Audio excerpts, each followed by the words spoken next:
रात के 2 बज रहे थे।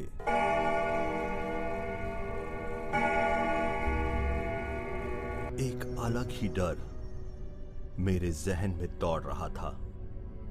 मैं अपने हॉस्टल से निकलकर उस तरफ जाने लगा जहां पोस्टमार्टम के बाद डेड बॉडी को रखा जाता है। 3 दिन पहले एक सरकटी लाश इसी मेडिकल हॉस्पिटल में आई थी और अब तक ना ही उसकी शिनाख्त हो पाई थी और ना ही कोई उसका दावेदार उसे लेने आया था। पटना का वो मेडिकल हॉस्पिटल हर रोज 10 से 15 इमरजेंसी केस आ ही जाते थे। बहुतों को बचा लिया जाता था और बहुतों को चाह कर भी नहीं बचा पाते थे, लेकिन अपनी तरफ से पूरी कोशिश रहती थी उन लोगों को बचाने की। उस पोस्टमार्टम रूम के आसपास रात में तरह तरह की आवाजें आती थी। कभी कभी रूह भी अपना वजूद किसी ना किसी को दिखाती रहती थी। रात में 12 से 3 के बीच उस जगह पर कोई भी अकेला नहीं जाता था। आज रात करीब 9 बजे खाना खाने के बाद ऐसे ही मजाक मजाक में एक बाजी लग गई। जिस रूम में मैं रहता था मेरे साथ और भी 5 दोस्त रहते थे। बाजी के तहत मुझे आज रात 2 बजे अकेले उस पोस्टमार्टम रूम में जाकर सरकटी डेड बॉडी से उसका पट्टा, जो कि डेड बॉडी की पहचान होती है, वो निकाल के लाना था। चूंकि यह काफी यूनिक केस था तो सभी को पता था कि उसे 13 नंबर के शेल्फ में रखा गया था।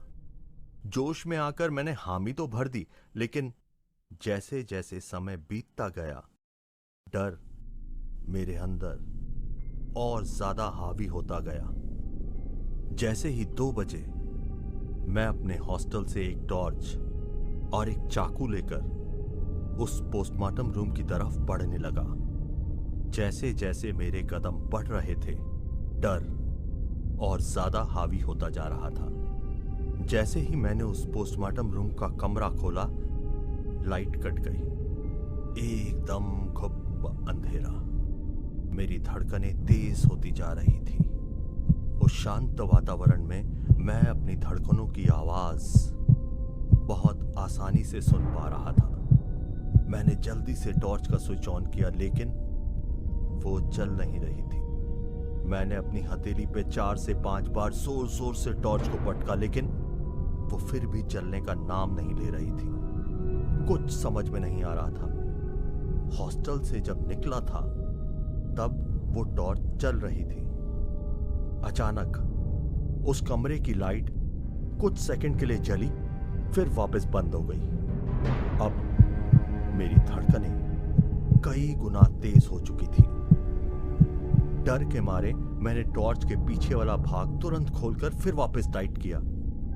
इस बार वो टॉर्च जल गई। टॉर्च के जलते ही मैंने अपने कदम कमरे के अंदर ले लिए। सामने 13 नंबर का शेल्फ मुझे साफ दिखाई दे रहा था। मैंने तेजी से अपने कदम बढ़ाए और मैं उस शेल्फ के नजदीक पहुंचा।